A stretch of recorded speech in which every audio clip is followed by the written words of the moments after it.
Value zone hyper mart Nandamuri Balakrishna గారిచే November 28న నాచారంలో గొప్ప ప్రారంభం. ప్రెసెంట్ నాతో పాటు దిల్లున్న మనిషి దిల్ రమేష్ గారు ఉన్నారు. ఒక మంచి డైలాగ్ చెప్పొచ్చు కదా. రోషన్ ఇంటర్వ్యూకి వెళ్తున్నానంటే చాలా మంది పెద్ద వ్యూవర్షిప్ ఉంది, అసలు దాంట్లో నీకు వచ్చే ఇది వేరేగా ఉంటదని చెప్పారు. ఓకే, నేను కూడా కొన్ని సినిమాల కంటే ఎక్కువ పేరు ఇంటర్వ్యూ ద్వారా వస్తుందని నేను నమ్మి వచ్చాను. Thank you so much. ఏందిరా చంపేసిన అన్నే ఎట్లా చంపినావు రావండి? ఏట గొడవలతో చంపేసినావా, సింహ బొమ్మలతో ముక్కలు చేసినావా? తీసుకోవడానికి చిన్న ముక్కైనా మిగల్లేదా? నుండి సూర్యుడు ఎప్పుడు వస్తాడా, నా కొడుకుల జీవులు ఎన్నడూ కానొస్తాయా అని దినాము మేడ మీద కూర్చొని ఆశతో ఎదురు చూస్తున్నారా? వా, ఏం చెప్తారు ఈ 27 years జర్నీ గురించి? 280 మంది రెసిడెన్షియల్ ఉన్న కృష్ణ చైతన్య రెసిడెన్షియల్ అనే స్కూల్ ని 12 lakhs కి అమ్మేసి తెచ్చాను నేను.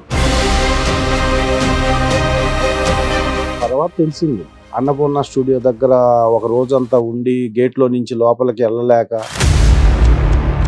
అక్కడ వచ్చి వెయిట్ చేస్తున్నప్పుడు నేను మొట్టమొదటిసారిగా చూసిన యాక్టర్ చంద్రమౌళి గారు. ఆయన ఏంటంటే నేను ఇదే చెప్పాను, ఇట్లా వదిలేసి వచ్చాను సార్ నేను, పండబూతుని తిట్టాడు.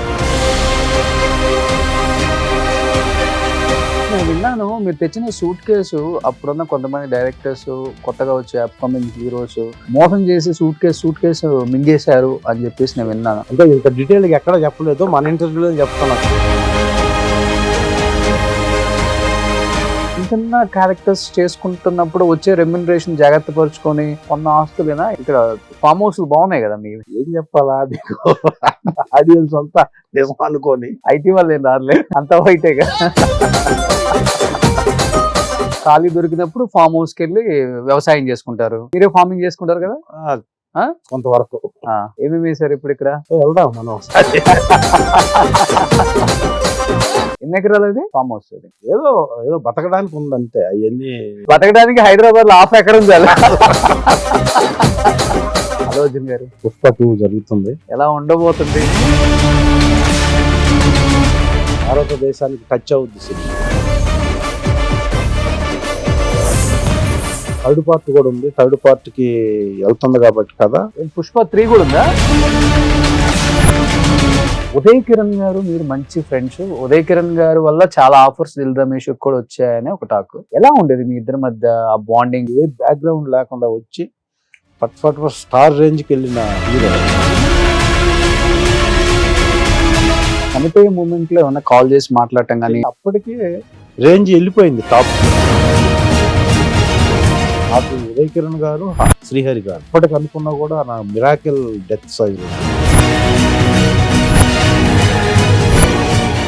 Hi, hello, welcome to Suman TV. నేను మీ రోషన్. ప్రెసెంట్ నాతో పాటు దిల్లున్న మనిషి దిల్ రమేష్ గారు ఉన్నారు. సో దాదాపు ఇండస్ట్రీకి వచ్చి 27 సంవత్సరాలు, 100 పైగా సినిమాలు, అసలుకి ఇండస్ట్రీలో ఎటువంటి బ్యాక్గ్రౌండ్ లేకుండా ఇండస్ట్రీలోకి అడుగు పెట్టి ఆ స్టార్ ఈ స్టార్ అని తేడా లేకుండా ప్రతి ఒక్క స్టార్ తో యాక్ట్ చేసిన ద వన్ అండ్ ఓన్లీ కరడు కట్టిన విలన్. సో ఎలా ఉన్నారు రమేష్ అన్న? Fine, thank you. Thank you అన్న. సో యాక్చువల్గా ఎన్నో ఇయర్స్ నుంచి అనుకుంటున్నాం మనం.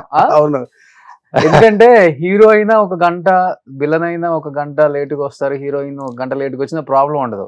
ఈ బ్యాచ్ ఉంటారు కదా, మెయిన్ విలన్ బ్యాచ్ లో మీరు ఉంటారు కాబట్టి మీరు పక్కా సెట్ లో ఉండాలి.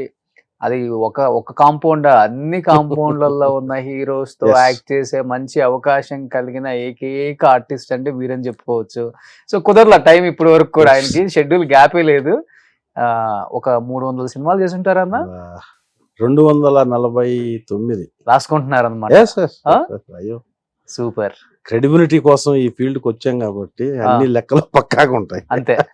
సో దిల్ రమేష్ అన్న, మీరు ఇంటర్వ్యూస్ కూడా తక్కువే కాబట్టి, ఎందుకంటే హీరో హీరోయిన్ ని అందరం చూస్తాం, డైరెక్టర్ అందరం చూస్తాం, కానీ ఆ తెర వెనక మీరు పడే కష్టాలు ఎన్ని ఉంటాయి అంటే, కొట్టించుకోవాలి, దెబ్బలు తగులుతుంటాయి, మనం కళ్ళతో చూస్తే గానీ తెలుస్తుంది. కాబట్టి వినే వాళ్ళకి మాకు తెలియదు పెద్దగా, వాళ్ళు వీళ్ళు చెప్తుంటాయి. కాబట్టి ఏం చెప్తారు ఈ 27 years జర్నీ గురించి మీ మాటల్లో? నేను యాక్చువల్ గా ఎంఎడ్ అయిపోయి ఎకనామిక్స్ లెక్చరర్ గా పనిచేస్తూ ఒక సక్సెస్ఫుల్గా ఒక రెసిడెన్షియల్ స్కూల్ రన్ చేస్తూ ఈ మొత్తం వదిలేసి నటించడం అన్న దాని మీద ఉన్న ఇంట్రెస్ట్తో నేను హైదరాబాద్ వచ్చాను.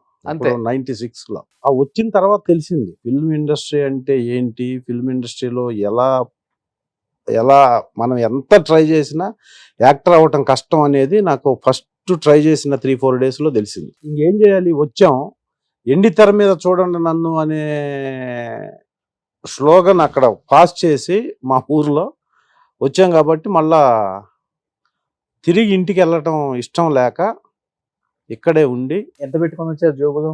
ఎంత జోబులు పెట్టుకుని అంత కాదు, బ్రీఫ్ కేసులో వచ్చాం. డబ్బులు స్కూల్ నేను అమ్మేశాను. నాది Okay. రెసిడెన్షియల్ స్కూలు 12 lakhsకి అమ్మేసి, అప్పట్లో 12 lakhs 280 మంది రెసిడెన్షియల్ ఉన్న కృష్ణ చైతన్య రెసిడెన్షియల్ అనే స్కూల్ని వదిలేసి వచ్చా నేను డబ్బు మీరే తీసుకొని. ప్రిన్సిపల్, మీరే ఓనర్? నేనే కరస్పాండెంట్, నేనే ప్రిన్సిపాల్. ఓకే. ప్లస్ మళ్ళీ నేను చదివిన కాలేజీలో ఎకనామిక్స్ లెక్చరర్గా పనిచేసేవాడిని. అవన్నీ వదిలేసి వచ్చాను నేను. అంటే ప్రజానాట్య మండలిలో ఏదో కొంచెం ఉన్న ఎక్స్పీరియన్స్తో మన హైదరాబాద్లో వెళ్ళి ఎక్కడన్నా షూటింగ్స్ జరిగే దగ్గర కనపడితే మనల్ని తీసుకొని మనకు అవకాశం ఇచ్చేస్తారు అన్నంత నాలెడ్జి అప్పట్లో 96, 97లో.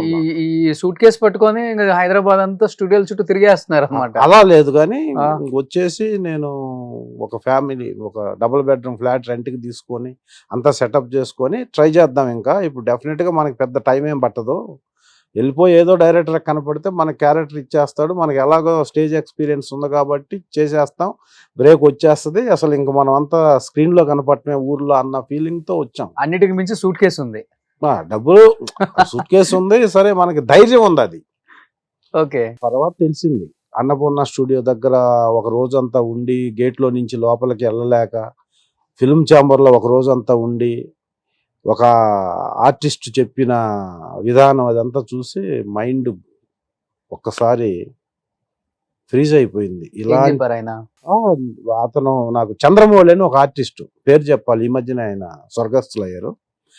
ఆయన నేను ఫస్ట్ టైం చూశాను అక్కడ ఫిల్మ్ ఛాంబర్లో. నేను ఊర్లో ఉన్నప్పుడు ఆయన కూడా పెద్ద ఆర్టిస్ట్, పెద్ద యాక్టర్ నా దృష్టిలో. ఎందుకంటే ముత్యాల సుబ్బయ్య గారి సినిమాల్లో, చాలా సినిమాల్లో నేను చూస్తుండేవాడిని. నా ఇమాజినేషన్ ఏంటంటే హైదరాబాద్ సిటీలో తను కూడా ఒక కారులో తిరుగుతుంటాడు అని నేను అనుకున్నది. నేను ఫిల్మ్ ఛాంబర్లో ఒక గేట్ దగ్గర అన్నపూర్ణ స్టూడియోలో ఒక రోజంతా వెయిట్ చేసి, ఇది కాదు, ఇది ఎవరో చెప్తే ఇక్కడ ఉంటే ఉపయోగం లేదు, ఫిల్మ్ ఛాంబర్ అని ఉంది, అక్కడికి వెళ్ళు, అక్కడ ఫిల్మ్ ఆఫీసులు ఉంటాయి, అక్కడ మీకు డైరెక్టర్ లాగా కనపడిస్తారని చెప్తే అక్కడ వచ్చి వెయిట్ చేస్తున్నప్పుడు నేను మొట్టమొదటిసారిగా చూసిన యాక్టరు చంద్రమౌళి గారు, పెద్ద ఆయన లోనా మీద వచ్చాడు. చిన్నది లోనా, TVS 50 కూడా కాకుండా లోనా అని ఒక బండి చిన్నది, ఆ బండి మీద వచ్చాడు. నాకు ఆయన చూడగానే వితిన్ సెకండ్స్లో ఫీజులు ఎగిరిపోయి, నేను లోనా, అసలు ఆయనైనా కాదా అని చెప్పేసి దగ్గరికి వెళ్ళి కన్ఫర్మ్ చేసుకొని ఆయన తెలిసిన తర్వాత ఆయన బూతులు తిట్టి నన్ను, సార్ మీరు యాక్టర్ కదా అని అంటే, అవును అయితే ఏంటని ఆ సిసి ఆఫీస్కి వెళ్ళి మళ్ళీ వచ్చిందా గంట సేపటికి వస్తే అప్పటి వరకు వెయిట్ చేసి ఆయన అడిగితే, నువ్వేంటంటే నేను ఇదే చెప్పాను, ఇట్లా వదిలేసి వచ్చాను సార్ నేను అని. 100 బూతులు తిట్టాడు ఆయన. ఎందుకు వస్తారాయా మీరు, మేము ఇలాగే వచ్చి ఇదిగో ఇలా కాదు సార్, మీరు చాలా సినిమాల్లో చూసాము, ఈ లోన మీద వచ్చారేంటి సార్ అన్న. ఫస్ట్ ఆయన అన్న డైలాగ్, వీళ్ళు ఇచ్చే ఒక ఫిగర్ చెప్పాడు, ఒక అమౌంట్ చెప్పి రోజుకి నాకు ఇంత ఇస్తారు, ఆ అమౌంట్కి మేము దీని మీద తిరగటం ఎక్కువ, నేను ఇంకా బెటరు దీని మీద తిరుగుతాను, చాలా మందికి ఇది కూడా లేదు అని వెళ్తుంటారు, నేను ఇంకా బెటర్ పొజిషన్లో ఉన్నాను కాబట్టి ఈ బండి మెయింటైన్ చేస్తున్నాను అని. మీరు వెళ్ళిపోండి, మీరు చదువుకున్నారు, చక్కగా స్కూల్ అంటున్నారు, కాలేజీ అంటున్నారు, లెక్చరర్ అంటున్నారు, మీకేం కర్మమ్మా ఇది, ఇమ్మీడియట్గా వెళ్ళిపోయి అది మెయింటైన్ చేసుకోండి, ఇక్కడ ఏమీ కాదు, ఏమీ జరగదు అని చెప్పి చాలా నెగిటివ్గా గంట సేపు చెప్పి వెళ్ళిపోయాడు ఆయన. సో అప్పుడు ఏం చేయాలని అర్థం కాని పొజిషన్లో ఏదో ఒకటి చేయాలి సిటీలో ఉండని, ఇమీడియట్గా ఎడ్యుకేషన్ క్వాలిఫికేషన్ ఉంది కాబట్టి సోమాజీ కూడా ఈనాడులో జూనియర్ మార్కెటింగ్ ఆఫీసర్గా వితిన్ 1 వీక్లో నేను వేరే రికమెండేషన్తో ఇంటర్వ్యూ చేసి ఇంటర్వ్యూలో సక్సెస్ అయ్యి అక్కడ ఎంప్లాయీగా జాయిన్ అయ్యాను. ఈనాడు సోమాజీ కూడా జాయిన్ అయ్యి 5 months చేస్తున్నప్పుడు, అంటే ఇంత డీటెయిల్గా ఎక్కడ చెప్పలేదు, మన ఇంటర్వ్యూలో చెప్తున్నాం ఈ స్ట్రగుల్స్ అని. ఎందుకంటే ఇప్పుడు అప్కమింగ్ చాలా మంది ప్రొఫెషనల్స్ వచ్చేస్తున్నారు, వందలుగా వేలాది మంది వస్తున్నారు. ఈ స్ట్రగుల్ ఇప్పుడు ఉంది, అదే ఇప్పుడు ఇంకా ఎక్కువ ఉంది స్ట్రగుల్. సో నేను ఈనాడులో జాయిన్ అయిన 5 months అయిన తర్వాత రెగ్యులర్ అవుతున్న టైంలో నాకు మా కొలిగ్ ఒక అతను వేరే ఫిల్మ్ ఇండస్ట్రీకి సంబంధించిన ఒక ల్యాబ్ ఉంది, చిన్న ల్యాబ్. ఆ ల్యాబ్లో ఒక చిన్న ఇంటర్మీడియట్ చదివిన కుర్రోడు కావాలంట, ఏదో ఆర్గనైజ్ చేయడానికి ఒక అసిస్టెంట్ మేనేజర్గా. నీకు తెలిసిన వాళ్ళు ఎవరన్నా ఉంటే నా పేరు చెప్పి అక్కడికి ఇంటర్వ్యూకి పంపి సెలెక్ట్ అయితే తీసుకుంటారు వాళ్ళు అని చెప్పాడు. ఏంటంటే అతను చెప్పింది ఫిల్మ్ ఇండస్ట్రీకి సంబంధించిన ల్యాబ్ ఒకటే చెప్పాడు. ఫిల్మ్ ఇండస్ట్రీకి సంబంధించింది అయితే మనం వెళ్ళిపోవచ్చు కదా అని చెప్పి సండే నేను వెళ్ళాను డైరెక్ట్గా ఆ అడ్రస్ను పట్టుకొని ఆ ఇంటర్వ్యూకి. అది ప్రసాద్ ల్యాబొరేటరీస్ ఎండి అయిన నాగినీడి గారు సొంతంగా పెడుతున్న ఒక ల్యాబ్. అప్పట్లో ఆయన కూడా ఆర్టిస్టే కదా. ఆయన తర్వాత అయ్యాడు ఆర్టిస్టు. అప్పుడు ప్రసాద్ ల్యాబ్ ఎండి ఆయన. నేను వెళ్ళి ఆయనతో డైరెక్ట్ ఫేస్ టు ఫేస్ మాట్లాడినప్పుడు ఆయన నేనే ఈ ల్యాబ్ పెడుతున్నాను, నువ్వెవరు ఏంటంటే ఇట్లా సో చెప్పాడండి, నేను చేస్తాను మీ దగ్గర. అంటే నువ్వేంటి అని అంటే నేను ఈ మొత్తం చెప్పేశాను. ఇంత హైలీ క్వాలిఫైడ్ పర్సన్ నాకు అవసరం లేదు, పైగా నువ్వు అసలు అవసరం లేదు, సినిమా పిచ్చున్నోడివి, నాకు సినిమా ల్యాబ్కు సంబంధించిన వర్క్ చేయాలి తప్ప సినిమా పిచ్చున్నోడు నాకు పనికిరాడు ఇక్కడ, కాబట్టి నువ్వు అన్ఫిట్, నువ్వు వెళ్ళిపో నువ్వు అని చెప్పాడు. చెప్తే నేను ఎక్స్ప్లెనేషను, నేను ఎందుకు వచ్చాను, ఏమవుతాను నేను, ఇదంతా ఎక్స్ప్లెయిన్ చేసిన దాంట్లో ఆయనకు నచ్చినా కూడా ఆ జాబ్ ఇవ్వటం ఇష్టం లేక ఆయన ఏం చెప్పాడంటే ఫర్ మంత్ 1300 ఇస్తాను, అప్పట్లో city bus pass 180 rupees, general city bus pass 180 rupees, plus నువ్వు దూరం నుంచి వస్తావు కాబట్టి దిల్షుక్ నగర్ నుంచి పంజాగుట్ట, ఇప్పుడు Panjagutta police station back side ఇప్పుడు పెట్రోల్ బంక్ ఉంది, సేమ్ ప్లేస్లో 4 floors బిల్డింగ్ ఉండేది అప్పుడు. దాంట్లో ఫస్ట్ ఫ్లోర్లో ఆయన రెసిడెన్సీ, గ్రౌండ్ ఫ్లోర్లో ల్యాబ్. ఓకే, ఇంత దూరం నువ్వు రావాలంటే నీకు కొంచెం ప్రాబ్లం అవుతుంది, 180 రూపాయలు బస్ పాస్కి ఇచ్చి 1300 శాలరీ ఇస్తాను, ఏంటి నీ పొజిషన్ అంటే ఎప్పటి నుంచి రమ్మంటారు సార్ అని చెప్పి వితౌట్ ఇంటిమేషన్లో ఈనాడులో ఇంటిమేట్ చేయకుండా మళ్ళీ ఈ ల్యాబ్లో జాయిన్ అయ్యాను నేను, ఇంట్లో కూడా తెలియకుండా. ఏదో ఒక అవకాశం వస్తుంది ఇక్కడ ఉంటే. సినిమా ఇండస్ట్రీ అనేది ఆయనకు చెప్పాను నేను, సార్ నేను వర్క్ చేస్తాను, మీకు కాన్ఫిడెన్స్ లేకపోతే నన్ను ఏ రోజు మానేయమంటే ఆ రోజు మానేస్తాను, మీకు నా వర్క్ మీద కాన్ఫిడెన్స్ ఉండి నేను డెవలప్ చేస్తున్నానని నమ్మితే ఎప్పుడన్నా మీరు నాకు హెల్ప్ చేయాలనుకుంటే నేను ఇది సార్, నేను ఇలా వచ్చాను, ఇందుకు వచ్చానని క్లియర్గా చెప్తే నేను జీవితంలో హెల్ప్ చేయను, చేసినా అది అవ్వదు, ఇక్కడ యాక్టర్ అవ్వడం అనేది చాలా కష్టమైన పని, అది జరగదు, నువ్వు ఎంప్లాయీగా ఉంటానని డిసైడ్ అయితే రా, లేకపోతే లేదని చెప్పి ఆ ఫైనల్గా ఈ శాలరీకి ఎలాగో జాయిన్ అవ్వడం చెప్పాడు ఆయన.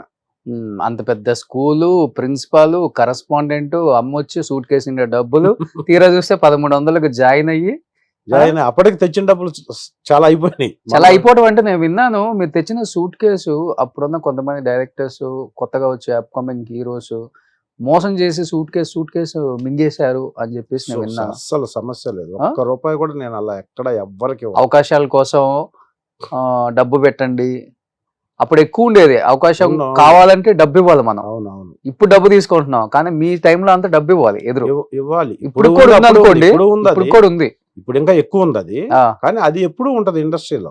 ఎందుకంటే ఈ క్రియేటివ్ ఫీల్డ్ లో ఇది ఓషన్, దీంట్లో ఒక లిమిటేషన్ లేకుండా వస్తుంటారు కాబట్టి మోసపోయేవాళ్ళు మోసం చేస్తుంటారు, మోసపోయేవాళ్ళు ఉన్నంత వరకు మోసం చేసేవాళ్ళు ఉంటారు. అది వాళ్ళ తప్పు కాదు, వీళ్ళ తప్పు కాదు. బట్ నేను ఎక్కడ 1 రూపీ కూడా, ఈవెన్ సింగిల్ రూపీ కూడా నేను ఎవరి దగ్గర మోసపోలేదు, ఎవరికి ఇవ్వలేదు.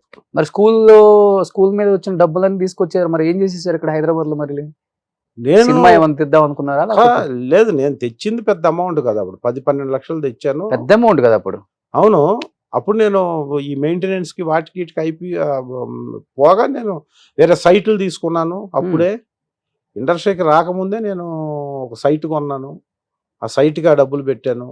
తెలుసు, నాకు అర్థమైపోయింది ఇది ఇంకా నేను యాక్టర్ అవ్వటం అనేది ఇది ఇంపాసిబుల్. ఇది అయితే నేను అప్పటికి మ్యారీడ్, నేను ఎలాగో సిటీకి వచ్చాను కాబట్టి సిటీలో లైఫ్ లీడ్ చేయాలంటే మనకు ఓన్ హౌస్ ఉండటం కోసం ఏం చేయాలి అని అప్పుడే ఆలోచించి అప్పుడే నేను కుకుట్పల్లి హౌసింగ్ బోర్డులో ఇప్పుడు ఫోరం మాల్ ఉన్నదాని బ్యాక్ సైడ్ నేను అప్పుడే సైట్ తీసుకున్నాను. ఓకే, సైట్ పెద్ద 5 floors ఇల్లు మీదేనా? 5 floors పెద్దది కాదు, కానీ హైదరాబాద్లో లావిష్గా లైఫ్ లీడ్ చేయడానికి కావాల్సిన ఎన్విరాన్మెంటల్లో ఫిక్స్ చేసుకున్నాం అది. ఓకే, సో అది నేను 2000 కంటే ముందే అక్కడ సైట్ తీసుకోవడం, అలా డబ్బులు ఇన్వెస్ట్ చేశాను తప్ప నన్ను ఎవరు మోసం చేయలేదు, నేను ఎక్కడ మోసపోలే. కానీ నాకు తెలిసి ఇది అంటే అలా డబ్బులు పెట్టి యాక్టర్ అవ్వాలనేది ఇంపాసిబుల్. ఇక్కడ మన వర్త్, మన ఆత్మవిశ్వాసంతో, అంటే self confidence, self defence, self satisfaction, ఈ 3 వదిలేస్తే యాక్టర్ అయినా కోట్లు సంపాదించిన వేస్టే నా దృష్టిలో. అప్పటి నుంచి చదువుకున్నారు కాబట్టి మీరు. ఇప్పటికి కూడా సెల్ఫ్ కాన్ఫిడెన్స్, సెల్ఫ్ సాటిస్ఫాక్షన్ లేకుండా నువ్వు ఎన్ని 100 కోట్లు ఉన్నా కూడా వేస్టే. ఎందుకంటే డబ్బు మనల్ని కాపాడేంత వరకు ఉండాలి తప్ప మనం దాన్ని కాపాడేంత స్టేజ్కి వెళ్ళిపోయిన తర్వాత టెన్షన్ లేదు. అవును, అది వేస్ట్. అది నాకు మొదటి నుంచి ఉంది కాబట్టి నేను ఎక్కడ ఎవరిని ఇలా బ్లేమ్ చేసే వాళ్ళ దగ్గరకు దరిదాపులకు కూడా వెళ్ళలేదు. అందుకని నాగిరెడ్డి గారికి నేను క్లియర్గా ఎక్స్ప్లెయిన్ చేయటంలోనే ఆయనకి నచ్చి ఈ కుర్రోడు బాగానే ఉన్నాడు చూద్దామని చెప్పి పెట్టుకున్నాను. నన్ను పెట్టుకున్న తర్వాత నేను ఆ ల్యాబ్లో దాదాపు 2.5 years వర్క్ చేశాను. 2.5 yearsలో ల్యాబ్ చాలా డెవలప్ అయింది. 15-20 మంది స్టాఫ్ వచ్చారు. దానికి ల్యాబ్ ఇప్పటికీ రన్ అవుతుంది. అలా నేను చేస్తున్న ప్రాసెస్లో నేను ఒక ఆల్బమ్ తయారు చేసుకొని నాకు ఉన్న వర్క్ ఎక్స్పీరియన్స్, ఈ మేనేజర్స్, స్టిల్ ఫోటోగ్రాఫర్స్, ప్రొడ్యూసర్స్ వీళ్ళందరూ నాకు పరిచయం. అప్పుడు నన్ను ల్యాబ్ రమేష్ అనేవాళ్ళు. ఆయన దగ్గరికి వెళ్తాం. ఆయన ల్యాబ్ హెవీగా సక్సెస్ అయ్యి 2 బ్రాంచీలు అయినాయి. ఆదిత్య మైత్రివనంలో ఆదిత్య కాంప్లెక్స్లో ఒక బ్రాంచ్ పెట్టాం. అప్పుడు టోటల్గా 2కి నేనే ఇన్ఛార్జ్. ఓకే. సో ఆ డెవలప్ అయిన ప్రాసెస్లో నా ఎయిమ్ ఇది కాబట్టి నాకు ఒకసారి సీతారాముల కళ్యాణం చూత్తమరారండి అనే సినిమా నేనే ప్రాసెసింగ్ ప్రింటింగ్ మా ల్యాబ్లో జరిగినప్పుడు వైవిఎస్ చౌదరి గారు ల్యాబ్కి వచ్చారు. వైవిఎస్ చౌదరి దగ్గర రాజా అని ఒక స్టిల్ ఫోటోగ్రాఫర్ ఉంటారు. ఆయన నాకు అప్పుడు బాగా క్లోజ్, అందరూ క్లోజు, ఆయన ఎక్కువ క్లోజ్ అనమాట. సో ఆయన పట్టుకొని వైవిఎస్ చౌదరి గారికి పరిచయం చేయించిన తర్వాత ఆయన అప్పుడు 2వ సినిమాకి ప్లాన్ చేస్తున్నాడు, సీతారామరాజు. 98 సెప్టెంబర్ 13వ తేదీ స్టార్ట్ అయింది అది. ఆ సినిమాలో నాగార్జున హరికృష్ణ గారి ఇంట్లో ఒక 5-6 మంది కుర్రోళ్ళు ఉంటారు. దాంట్లో ఇతను ఎక్స్పీరియన్స్ బాగా టెస్ట్ చేశారు నన్ను. ఒక వీడియో పెట్టి వీడియో షూట్ చేసి ఇవ్వచ్చు మనం అని చెప్పి కన్ఫామ్ చేసి, ఒక 40 days ఉంటుంది నీకు మొత్తం సినిమాలో, మరి జాబ్ని ఏం చేస్తావంటే మళ్ళీ నాగిరెడ్డి గారి దగ్గర కూర్చొని ఇది ఫుల్ స్వింగ్లో ఉంది ల్యాబ్, నేను మానేస్తున్నాను సార్ అని చెప్తే, ఎందుకు ఏంటంటే ఆయన దగ్గర మళ్ళీ క్లారిఫికేషన్ తీసుకొని ఇంట్లో కూడా చెప్పి నువ్వు డెసిషన్ తీసుకో. అప్పటికి ఎంత నా శాలరీ 25,000. 2.5 years నేను 25,000 వెహికల్, ఒక స్కూటర్, నాకు పెట్రోలు, హౌస్ రెంట్ ఇదంతా కంపెనీ బేర్ చేసే స్టేజ్కి వచ్చింది ల్యాబ్. చాలా బాగా చూసేవాడు నన్ను ఆయన. సో ఆ స్టేజ్లో వెళ్ళి మళ్ళా సార్ ఏంటి నాకు ఇట్లా అవకాశం వచ్చింది, నన్ను ఏం చేయమంటారు అంటే ఆయన చాలా జెన్యున్గా, ఒకప్పుడు మొబైల్ లింక్ అని ఒక పేజీ ఉండేది, సెల్ ఫోన్లు అప్పుడప్పుడే వస్తున్నాయి, సెల్ ఫోన్లు కొనే స్టేజ్ ఉందో లేదో తెలియకుండా సెల్ ఫోన్ కొని అంత ఇన్వెస్ట్ చేయడం కష్టం అని చెప్పి ఫస్ట్ నన్ను సినిమా ఇండస్ట్రీకి ఫస్ట్ నా 1998 సెప్టెంబర్ 13 షూట్కి వెళ్ళే ముందు రోజు మొబైల్ లింక్ పేజర్ కొనిచ్చి, ఇది పెట్టుకొని ఇంట్లో ఎక్కడో ఫోన్ ఉంటే కాదు, సినిమా వాళ్ళు ఎప్పుడంటే అప్పుడు ఫోన్ చేస్తుంటారు, కమ్యూనికేషన్ ఉండాలని ఒక మొబైల్ లింక్ పేజర్ కొనిచ్చి 2500 పెట్టి నన్ను షూట్కి పంపించాడు ఆయన. ఇప్పటికి అదే బాండింగ్ ఉందా మీ ఇద్దరి మధ్య? సో మీరేమో కొంచెం ముందు అయ్యారు, ఆయన కొంచెం లేట్గా అయ్యారు, అంతకుమించి ఏం లేదు. ఆయన కొడితే ఆ మర్యాద రామన్న సినిమాతో ఎక్కడికో వెళ్ళిపోయారు. అవును, ఆయన బ్యాకప్ వేరు. ఆయన కూడా ఇన్ ద సెన్స్ ఆయన కూడా ఫస్ట్ యాక్టర్ కావాలని వచ్చాడు. వచ్చి ప్రసాద్ ల్యాబ్లో అలా అంచెలంచెలుగా ఎదిగి ప్రసాద్ ల్యాబ్ జనరల్ మేనేజర్ వరకు, జిఎం వరకు ఎదిగి, ఆ తర్వాత ఆయన అంబిషన్ యాక్టర్ కావాలి, యాక్టర్ అయ్యాడు, తర్వాత రిటైర్డ్ అయ్యాడు. ఓకే. ఇప్పుడు ఆయన ల్యాబ్ ఉందా? లేదు, ఆయన రిటైర్డ్ అయిపోయాడు ల్యాబ్లో నుంచి. ఓకే. ల్యాబ్లో ఆయన జిఎంగా ఎంప్లాయ్ కదా ఆయన. ఓకే. ఆ సర్టన్ ఏజ్ అయిపోయిన తర్వాత రిటైర్డ్ అయిపోయాడు. ఇప్పుడు హ్యాపీగా ఆయన ఫిల్మ్స్ చేసుకుంటున్నాడు. అంటే బేసికల్గా చూసుకుంటే మనం ఎక్కడ చూసుకున్నా హీరోకి వస్తుంది సినిమా అయిపోయిన తర్వాత ఆ టైటిల్తో, అల్లరి నరేష్, జయం రవి ఇలా వింటుంటాం. అలాంటిది దిల్ సినిమాతో ప్రొడ్యూసర్ కను దాంట్లో పనిచేసిన యాక్టర్కి మారిపోయింది అనమాట. ఆయన పేరు దిల్ రాజు, మీరేమో దిల్ రమేష్ అయిపోయారు. కూడా ఎక్కడో నేను దిల్ నితిన్ అవుతాడు అనుకున్నారు అందరూ. నేను యాక్టర్ గా కూడా ఎన్నో ప్లేసు, ఏదో ఒక చిన్న క్యారెక్టర్ అది. యాక్చువల్గా నేను చేసిన రమేష్ అనే క్యారెక్టర్ చాలా చిన్న క్యారెక్టర్, కానీ అది లక్కీగా ఆ కథలో పార్ట్ చేసి సీరియస్నెస్ అంతా క్యారెక్టర్ మీద సస్టైన్ చేసి కామెడీ అంతా రఘుబాబు మీదకి షిఫ్ట్ చేయటం వల్ల ఆ క్యారెక్టర్ పెరిగి లక్కీగా ఎక్కడో ముందు వరుసలో నుంచి ఎక్కడో ఉన్న క్యారెక్టర్ వచ్చి ఆ క్యారెక్టర్కి అంత పేరు వచ్చి అప్పుడు అనుకోకుండా దిల్ రమేష్ అని రావటం అనేది నాకు ఇప్పటికి కూడా I'm very thankful to them. V V Nayak గారు, ఆ సినిమా డైరెక్టర్, మా దిల్ రాజు గారికి నేను ఏ స్టేజ్ మీద ఏ వేదిక మీద అయినా ఈ సందర్భం వచ్చినప్పుడు వాళ్ళకి నేను కృతజ్ఞతలు చెబుతూనే ఉంటాను లైఫ్ అంతా. బట్ ఎప్పుడైనా బాధపడతారా? ఎందుకంటే తెలుగు వాళ్ళు చూడటానికి బాగుంటారు, విలన్ లుక్స్, రగ్గుడ్ లుక్ ఉంటుంది, వాయిస్ బాగుంటుంది. తెలుగులో ఇన్ని సినిమాలు చేసినప్పుడు కూడా ఏదో ఒక సినిమాలో విలన్ గా కాకుండా ఎప్పుడు ఆ విలన్ వెనకున్న ఆ బ్యాచ్ లో ఇంకొక విలన్ గా కనిపించాల్సి వస్తుంది. ఎన్నాళ్ళు ఇది అని అనిపించిన రోజులు ఉన్నాయా అన్న? ఫిల్మ్ ఇండస్ట్రీకి సంబంధం మీరు అన్నారు, ఏ బ్యాక్గ్రౌండ్ లేకుండా ఎక్కడి నుంచో యాక్ట్ చేయాలని వచ్చి అది ఫస్ట్ స్టెప్. ఆ ఫస్ట్ స్టెప్. సెకండ్ స్టెప్ లో ఆల్రెడీ మనం వచ్చేసాం. 26 years గా సర్వైవల్ తీసుకొని ఇక్కడ ఇదే ప్రొఫెషన్ లో లైఫ్ స్టైల్ లీడ్ చేస్తూ ఉండటం అనేది కళామ తల్లి ఇచ్చిన అదృష్టం ఒక రకంగా. First point. ఎందుకంటే ఇంత టైం సస్టైనబిలిటీ ఉండాలంటే చాలా కాన్ఫిడెన్స్, మనకు చాలా ఫ్రెండ్ సర్కిల్, చాలా డెడికేషన్, సిన్సియారిటీ ఇవన్నీ ఉండాలి మనకి. సో ఉన్న తర్వాత కూడా ఎందుకు రాలేదు నాకు అనేది ఉంటది. ఎందుకు రావట్లేదు అంటే ఎందుకు అడిగానండి ఈ క్వశ్చన్. సినిమా ఉన్నంత కాలం, సినిమా బతికున్నంత కాలం అందరు మారొచ్చామో గానీ హీరో, హీరోయిన్, విలన్ ఈ మూడు మారవు. అందుకని ఆ మూడు ఉన్నన్ని రోజులు మీరు ఉంటాం. ఉండటం వేరు.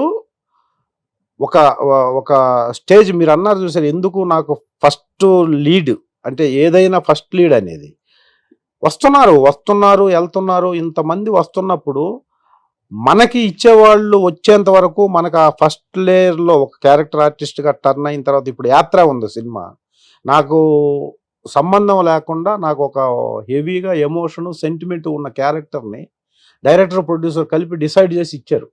43 రోజులు మమ్ముట్టి గారితో త్రూఅవుట్ క్యారెక్టర్ చాలా ఎమోషన్ ఉంటుంది ఆ సినిమాలో. ఆ క్యారెక్టర్ ఇచ్చారు. అది ఇస్తారని, ఆ క్యారెక్టర్ నేను చేస్తానని అంతకుముందు అనుకోలేదు. అలాగే మిర్చి, అంతకుముందు ప్రస్థానం, ఇలా చెప్పుకుంటా పోతే ప్రతి సంవత్సరం ఏదో ఒక సినిమా నా సస్టైనబిలిటీ నిలబెట్టి ఇంకొంచెం ఒక స్టెప్ ముందుకు తీసుకెళ్లే సినిమాలు వస్తాయి.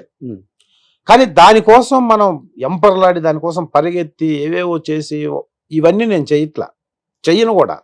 నేను ఇందాక చెప్పాను చూసా, self respect, self confidence, self satisfaction, ఈ మూడుని వదిలేసి నేను ఏ పని చేయను.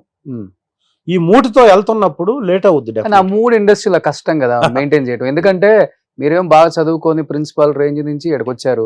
ఇండస్ట్రీలోనేమో కొంచెం చిన్న చిన్న క్యారెక్టర్స్ చేసేవాడిని కొంచెం చిన్న చూపుగానే మాట్లాడతారు, చిన్న చూపుగానే చూస్తారు. మనం డైజెస్ట్ చేసుకోవడం కష్టం అవుతుంది. మీలాంటి వాళ్ళు అయితే ఎదురు తిరిగైన ఒక మాట అంటారు, లేకపోతే ఒక దెబ్బ కొడతారు. అలాంటివి కూడా జరిగి ఉంటాయి మీ లైఫ్. అంటే నేను ఫిక్స్ అయ్యాను రోషన్ భయ్య, ఎంత పొజిషన్ వస్తే అంతే. ఇప్పుడు ఫర్ సపోజ్ నేను నార్మల్ కారులో తిరుగుతున్నా, నువ్వు ఆడి కారులో తిరుగుతున్నావు. ఫోరం మాల్ దగ్గర నా ఇంటి దగ్గర స్టార్ట్ అయితే ఆడి కార్ అయినా అదే టైంకి వస్తుంది, ఇక్కడికి నార్మల్ కార్ అయినా అదే టైంకి వస్తుంది. కానీ బైక్లో ఉండకూడదు, మళ్ళీ కారులోనే ఉండాలి. నువ్వు ఇంకొంచెం నాకంటే కొంచెం లగ్జరీగా వస్తావు అంతే. సొసైటీలో కొంచెం క్రెడిబిలిటీ ఉంటుంది. సొసైటీ క్రెడిబిలిటీ నాకు నార్మల్గా ఉంటే చాలు. నా యాటిట్యూడ్ కానీ, నా సిన్సియారిటీ, నా డెడికేషను, నా ఇది నేను ఏది వదులుకోను, నేను ఎలా వచ్చానో అలా ఉండాలనుకున్నప్పుడు కొద్దిగా తగ్గుతాయి. డెఫినెట్గా తగ్గినా నాకు ఇంతవరకు సరిపోతుంది, ఇంతకంటే ఎక్కువ వచ్చినా చేసేదేముంది అని ఫిక్స్ అయినప్పుడు డెఫినెట్గా గ్రోత్ స్లోగా ఉంటుంది. అది either film industry or any industry. Okay, ఎక్కడైనా అలా ఉండే వాళ్ళకి గ్రోత్ స్లో ఉంటుంది. బట్ వచ్చిందంటే లైఫ్ లాంగ్ ఉంటుంది, పోయేంత వరకు ఉంటుంది. బట్ ఇప్పుడు ఈయన అన్నారు కానీ ఏదో చిన్న కార్ అని, నాకు తెలిసినంత వరకు పెద్ద పెద్ద విలన్స్ లేకపోతే కొత్తగా వచ్చిన హీరోలు కూడా అన్ని ఆస్తులు సంపాదించుండ్రు. హైదరాబాద్ కి 4 వైపులో ఫామ్ హౌస్లు ఉన్నాయి ఆయనకి. ఒక 10-15 ఇల్లులు ఉన్నాయి. తిరిగేయని పెద్ద పెద్ద కార్లే. పిల్లలు ఎక్కడ చదువుకున్నారు తెలుసా? ఒక అబ్బాయి టెక్సాస్, అమ్మాయి ఫ్లోరిడా, లేదు ఆస్ట్రేలియా సిడ్నీలో ఉన్నారు.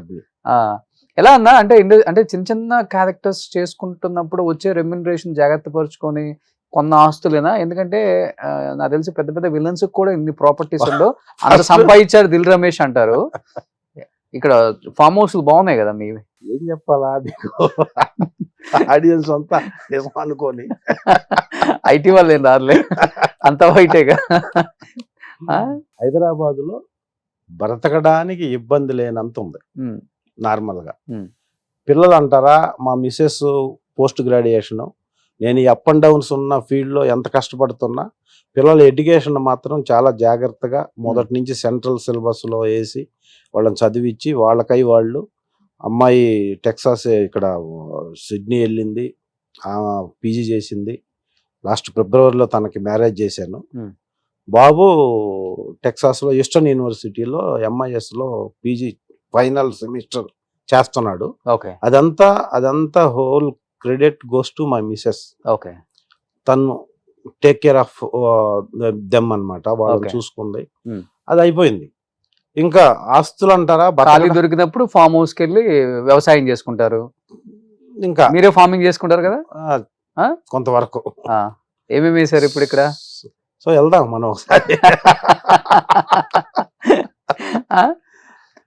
ఎన్ని ఎకరాలు అది ఫామ్ హౌస్? అది ఏదో ఏదో బతకడానికి ఉంది అంతే. అవన్నీ బతకడానికి ఎవరికంటే బతకడానికి హైదరాబాద్ లో 1/2 ఎకరం చాలు. మనం ఎవరికంటే గొప్పవాళ్ళం కాదు. ఆ, ఒక నార్మల్ లైఫ్ లీడ్ చేస్తూ సుమన్ టీవీలో ఉమ్, రోషన్ ఇంటర్వ్యూకి పిలిచేదాకా వచ్చాం ఉమ్, అన్నది నా క్రెడిబిలిటీ. ఓకే. బట్ ఈ 249 కెరీరు డెఫినెట్గా ఆగదు. అంటే మనిషి అన్నవాడు హెల్తీగా ఉన్నంత వరకు ఇప్పుడు చాలా అప్ అండ్ డౌన్స్. ఎలా అంటే ఓడిపోయినప్పుడు మనకి ఎవడున్నాడు అనిపిస్తుంది. ఆ ఓటమిలో ఆత్మధైర్యం అన్నది నేనున్నాను, నువ్వు ముందుకెళ్ళంటది. ఉమ్, ఉమ్, అలా ఆత్మధైర్యంతో ఏ ఏ దెబ్బ తగిలినా, నేను కాదు నువ్వు కాదు ఎవరైనా సరే, ఇక్కడ మనిషి అన్నవాడు ఉన్నంతకాలం ఈ ఫీల్డ్, ఎస్పెషల్గా క్రెడిబిలిటీ ఉన్న ఈ ఫీల్డ్లో రేపు నీకంటే మంచి యాంకర్ వచ్చినా ఉమ్. నువ్వు డౌన్ అవునా, అది కాలక్రమంలో కొత్త నీరు వస్తూ ఉంటే అది పాత కామన్, నీరు వస్తూనే ఉండాలి. వస్తానే ఉంటుంది, పోతానే ఉంటుంది. కానీ ఆ లోపు మనం చేసిన ఈ క్రెడిబిలిటీ, చేసిన ఈ సర్వీసు, ఇదంతా డిఫైన్. ఎందుకంటే ఎదిగామంటే పట్టం కన్ఫామ్. ఎదగడం కోసం ఎంత ప్రయత్నం చేస్తుందో చెట్టు అయినా మనిషి అయినా ఒక స్టేజ్కి ఎదిగిన తర్వాత ఇంక ఎదగటానికి ఏమి ఉండదు, పడటం కన్ఫామ్. ఎదిగేటప్పుడే మనం డిసైడ్ అవ్వాలి, పడటం అంతే కన్ఫామ్. కదన్నా. ఇప్పుడు పుట్టినోడు పెరగకుండా ఉంటాడా, పెరిగినోడు ముసలోడు అవ్వకుండా ఉంటాడా? అవగాహన కొత్త వాళ్ళు రావాలి కదా మళ్ళీ. రావాలి, వస్తుంటారు. అందుకని మనం ఇప్పుడు మేము వచ్చి 10 సంవత్సరాలు అయింది, ఇంకొక 5-10 సంవత్సరాలు యాక్టివ్ గా చేయగలం. కొత్త వాళ్ళు రావాలి, రావాలి. వాళ్ళు వస్తేనే ఒక జోష్ ఉంటుంది. రాకూడదు, నా పొజిషన్ పోయింది అని అనుకునే టైంకే మనం డిసైడ్ అయిపోవాలి. ఈ స్టేజ్కి ఇలా ఉన్నాం, ఇంకొక 4-5 సంవత్సరాలు ఇలా ఉంటాం, ఉమ్, తర్వాత డిగ్రేడ్ అవుద్ది.